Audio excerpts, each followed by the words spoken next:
اعوذ باللہ من الشیطان اللعین الرجیم بسم اللہ الرحمن الرحیم الحمد للہ رب العالمین والصلاة والسلام علی اشرف الانبیاء والمرسلین واہل بیتہ الطیبین الطاہرین المعصومین، اما بعد۔ سورہ مبارکہ مومن آیت نمبر 26 سے آیت نمبر 32، 26 سے 32 تک۔ بسم اللہ الرحمن الرحیم۔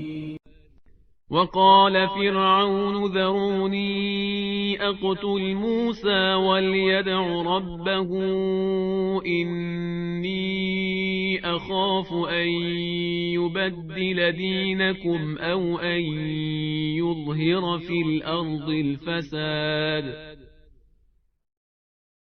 وقال موسى إني عذت بربي وربكم من كل متكبر لا يؤمن بيوم الحساب. وقال رجل مؤمن من آل فرعون يكتم إيمانه أتقتلون رجلا أن يقول ربي الله وقد جاءكم بالبينات من ربكم وَإِن يَكُ كَاذِبًا فَعَلَيْهِ كَذِبُهُ وَإِن يَكُ صَادِقًا يُصِبْكُم بَعْضُ الَّذِي يَعِدُكُمْ إِنَّ اللَّهَ لَا يَهْدِي مَنْ هُوَ مُسْرِفٌ كَذَّابٌ. يا قوم لكم الملك اليوم ظاهرين في الأرض فمن ينصرنا من بأس الله إن جاءنا. قال فرعون ما أريكم إلا ما أرى وما أهديكم إلا سبيل الرشاد. وقال الذي آمن يا قوم إني أخاف عليكم مثل يوم الأحزاب مثل دأب قوم نوح وعاد وثمود والذين من بعدهم وما الله يريد ظلما للعباد. وَيَا قَوْمِ إِنِّي أَخَافُ عَلَيْكُمْ يَوْمَ التَّنَادِ. پروردگار عالم ارشاد فرماتا ہے، وقال فرعون، اور فرعون نے کہا، ذرونی اقتل موسیٰ ولیدع ربہ، کہ مجھے موسیٰ کو قتل کرنے دو، وہ اپنے رب کو پکارتا رہے. انی اخاف ان یبدل دینکم، مجھے اس بات کا خوف ہے کہ وہ تمہارے دین کو تبدیل کر دے گا. او ان یظہر فی الارض الفساد، اور یا وہ زمین میں فساد برپا کر دے گا. یہ فرعون کو کہنا پڑا جس موقع پر جناب موسیٰ علیہ السلام کی حقانیت کھل کر سامنے آ رہی تھی. ان کے معجزے کی وجہ سے ایک تلاطم برپا ہو چکا تھا اور لوگ سوچنے پر مجبور ہو رہے تھے. تو اس موقع پر لوگوں میں ایک ڈیوائیڈڈ اوپینین بن رہا تھا. بعض افراد تو جیسے کہ ہم سورہ اعراف کے اندر پڑھ چکے تھے کہ وہ آگے بڑھ کر یہ کہہ رہے تھے کہ فرعون سے کہ موسیٰ علیہ السلام کو قتل کر دیا جائے. اور ایسا محسوس ہوتا ہے ان جملوں سے جو یہاں پر فرعون کے کوٹ کیے جا رہے ہیں کہ لوگوں میں سے کچھ ایسے بھی تھے، اور وہ بظاہر ایلیٹ کلاس کے تھے، عمائدین میں سے تھے، کہ جو حضرت موسیٰ علیہ السلام کے قتل کے حق میں نہیں تھے. تو اس موقع پر فرعون نے آگے بڑھ کر یہ انیشیٹو لیا اور کہا کہ مجھے انہیں قتل کرنے دو، یعنی مجھے مت روکو. اور اگر یہ ہمیں دھمکی دیتے ہیں کہ یہ اپنے رب کی بارگاہ میں بد دعا کریں گے ہمارے لیے تو ان کو بد دعا کرنے دو، یعنی مجھے اس بات کا کوئی خوف نہیں ہے. محسوس ہی ہوتا ہے کہ لوگوں میں ایک فکر اس طرح کی ڈیولپ ہو رہی تھی کہ اگر موسیٰ علیہ السلام واقعی نبی خدا ہے اور انہوں نے بد دعا کر دی اور ہم پر عذاب نازل ہو گیا تو ہوگا کیا. اور دوسری طرف ہم دیکھتے ہیں کہ فرعون کو اس بات کا احساس تھا کہ یہ لوگ جو ہے موسیٰ کے رب کی طرف مائل ہو رہے ہیں. تو اس نے فوراً صاف طور پہ یہ کہہ دیا کہ مجھے اس بات کا ڈر ہے، خوف ہے کہ وہ تمہارا دین تبدیل کر دے گا. یعنی کہاں تم مجھے رب مان رہے تھے اور جو بت پرستی کا دستور میرا دیا ہوا ہے اس پر تم عمل پیرا تھے، اور کہاں تمہیں اس بات کا احساس ہو رہا ہے کہ کہیں موسیٰ علیہ السلام حق پر نہ ہو. تو تو یہ اس کی نظر میں تو فساد ہی تھا زمین کے اوپر، یعنی باطل کے لیے یہ فساد ہے کہ لوگ جو ہیں وہ حق کی طرف مائل ہونا شروع ہو جائیں اور باطل کو ترک کرنے کے ارادے ان کے دلوں میں جگہ بنانے لگیں۔ وقال موسیٰ علیہ السلام نے کہا اس کے جواب میں، انی عذت بربی وربکم من کل متکبرین، کہ میں اللہ کی پناہ مانگتا ہوں، میں اللہ کی پناہ طلب کرتا ہوں، میں اپنے پروردگار عالم کا شیلٹر یعنی اس کا میں تقاضا کرتا ہوں، طلب کرتا ہوں، وہ میرا بھی رب ہے اور تمہارا بھی رب ہے۔ یہاں پر آپ پھر غور کیجئے کہ جناب موسیٰ علیہ السلام جو پروردگار عالم کی ربوبیت کی ہمگیری ہے اس کی طرف متوجہ کرتے ہیں۔ وہ کہتے ہیں کہ جس خدا کی پناہ، جس پروردگار کی پناہ میں اس وقت طلب کر رہا ہوں، وہ صرف میرا پروردگار نہیں ہے، وہ تمہارا پروردگار بھی ہے۔ یہ تمہاری بدبختی ہے کہ تم نے اپنے آپ کو اس سے ڈس ایسوسیٹ کیا ہوا ہے۔ من کل متکبرین، مگر یہ جو میں پناہ کا طلبگار ہوں تو وہ کس کے مقابلے پر ہے؟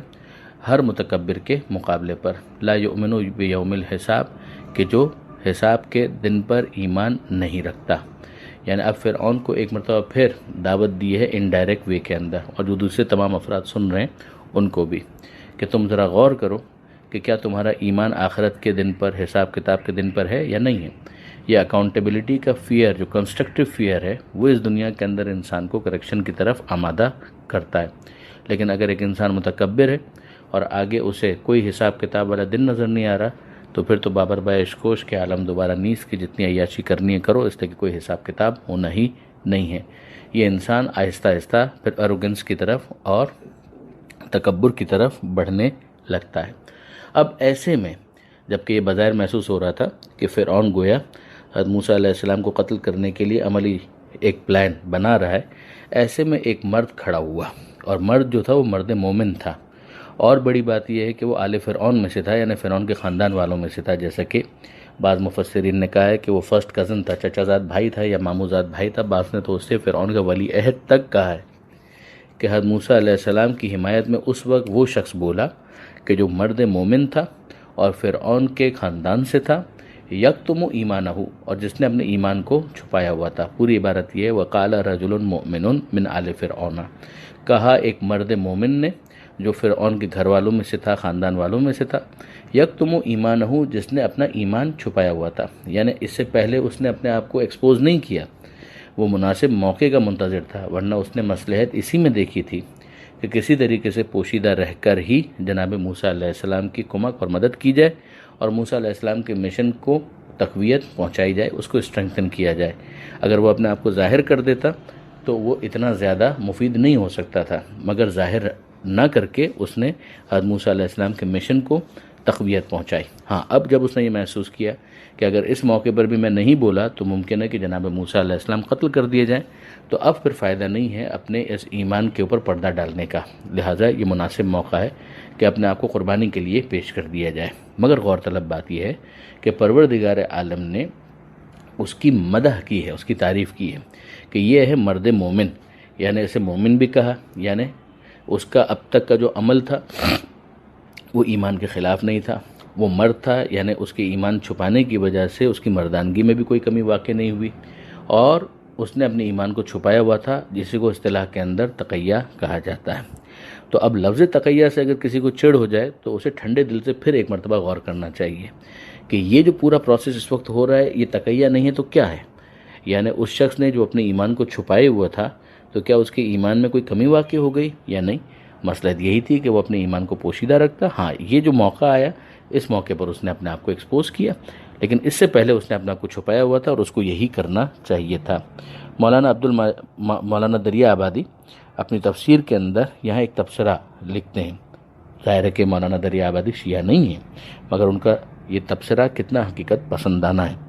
وہ فرماتے ہیں کہ علماء محققین نے لکھا ہے کہ اسلام ہی کی مصلحت سے اپنے اسلام کا چھپانا بالکل جائز ہے۔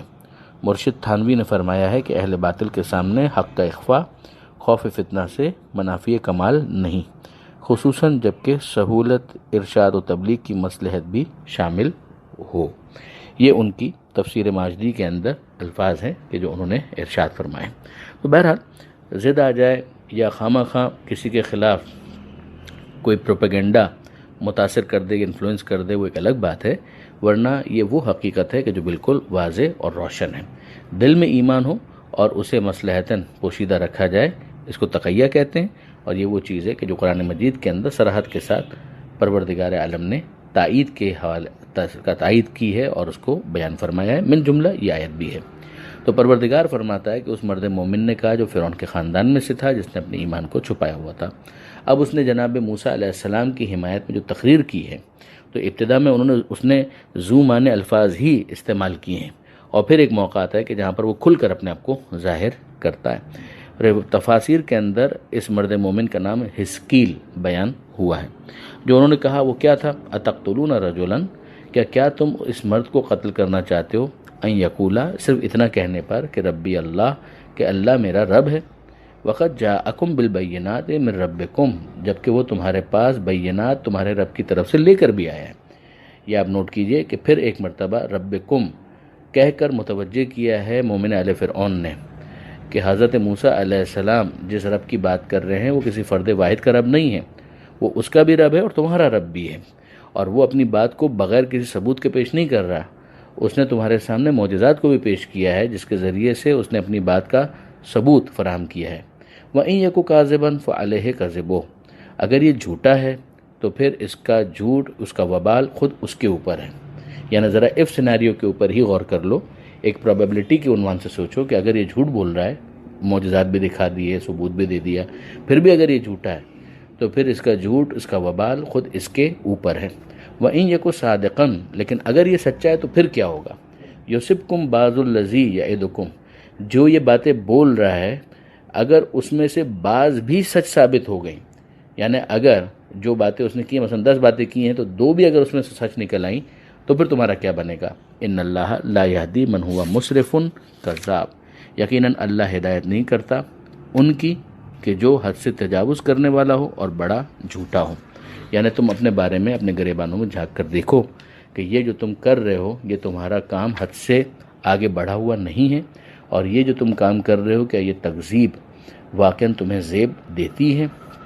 یا قوم، اے میری قوم، لکم الملک الیوم، تمہارے لیے ملک اور اقتدار ہے آج کے دن، ظاہرین فی الارض، اور تم اس مملکت کے اندر غلبہ رکھتے ہو۔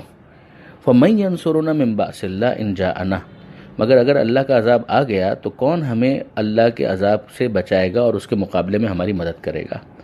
قال فرعون، اب یہ یہاں پر جناب حزقیل یا مومن آل فرعون کی تقریر گویا پوز ہوتی ہے، اور انہوں نے بہت مؤثر انداز میں حضرت موسیٰ علیہ السلام کو ایڈوکیٹ کیا ہے، مگر اب اس کے جواب میں فرعون کی طرف سے ہمیں کوئی عقلی دلیل نظر نہیں آتی۔ یعنی یہ جتنے آرگومنٹس دیے ہیں جناب مومن آل فرعون نے، اس کو کاؤنٹر کرنے کے لیے فرعون کی طرف سے کوئی لاجیکل آرگومنٹ نظر نہیں آتا ہے، بلکہ اس کے اندر انانیت نظر آتی ہے، ایروگنس نظر آتا ہے۔ قال فرعون نے کہا، ما اریکم الا ما ارا، میں تمہیں رائے نہیں دیتا سوا اس کے جو میں سمجھتا ہوں۔ اب یہ میں شروع ہو گیا، یعنی وہاں پر جو بات کی جا رہی ہے اس کے اندر سبسٹنس ہے، اس کے اندر لاجک ہے، اس کے اندر سمجھایا جا رہا ہے، ثبوتوں کی طرف متوجہ کیا جا رہا ہے، رب کی ربوبیت کی ہمگیری کو سمجھایا جا رہا ہے۔ مگر یہاں سامنے کیا ہے؟ فرعون کہتا ہے، ما اریکم الا ما ارا وما اہدیکم الا سبیل الرشاد، اور میں جو تمہیں راستہ دکھا رہا ہوں وہی سیدھا راستہ ہے۔ یعنی فرعون کا اصرار ہے کہ بس اس کی انا کو قبول کیا جائے، اور اس کے کہنے پر جو گمراہی ہے اس کو ہدایت کا عنوان دے کر قبول کر لیا جائے۔ وقال الذی آمنا، اور وہ جو ایمان لا چکا تھا اس نے کہا، یعنی ایک مرتبہ پھر مومن آل فرعون، یا قوم، اے میری قوم، انی اخاف علیکم مثل یوم الاحزاب، مجھے تمہارے بارے میں ڈر ہے ویسا ہی عذاب تم پر نہ آ جائے جیسا ان گروہوں کے اوپر آیا تھا۔ کن گروہوں کے اوپر آیا تھا؟ مثل دأب قوم نوح و عاد و ثمود والذین من بعدہم، جیسا کہ قوم نوح علیہ السلام پر آیا تھا، قوم عاد پر آیا تھا، قوم ثمود پر آیا تھا، اور ان لوگوں پر آیا تھا کہ جو ان کے بعد آئے تھے۔ یعنی ان پر جیسا عذاب آیا تھا سوچو ایسا نہ ہو کہ ویسے ہی عذاب تم پر آ جائے۔ اس کا مطلب کیا ہے؟ کہ وہ لوگ ان قوموں سے کچھ نہ کچھ واقفیت رکھتے تھے، ان کا کیا انجام ہوا تھا اس کے چرچے ان کے درمیان تھے۔ وَمَا اللَّهُ يُرِيدُ ظُلْمًا لِلْعِبَادِ، اور اللہ ظلم نہیں کرتا ہے اپنے بندوں کے اوپر۔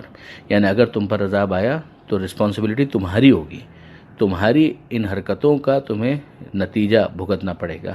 پروردگار ظلم کی وجہ سے تم پر عذاب نازل نہیں کرے گا، مگر تمہارے اعمال کا نتیجہ تمہارے سامنے آ جائے گا۔ وَيَا قَوْمِ، اور اے میری قوم، اِنِّي أَخَافُ عَلَيْكُمْ يَوْمَ التَّنَادِ، مجھے تمہارے بارے میں خوف ہے یوم التناد کا، یعنی اس دن کا خوف ہے کہ جس کے اندر بہت زیادہ چیخ و پکار ہوگی، جب ایک دوسرے کو پکارنا ہوگا، فریاد ہوگی، یعنی قیامت کے دن کا۔ تو ایک تو مجھے خوف ہے کہ ایسا نہ ہو کہ اسی دنیا میں تم پر عذاب آ جائے، اور دوسرا اس دنیا کے ساتھ پھر جب آخرت کا میدان سجے گا تو وہاں پر جو ہائے وائے کا دن ہوگا، اس دن جو عذاب آنے والا ہے اس کا بھی مجھے تمہارے بارے میں خدشہ ہے۔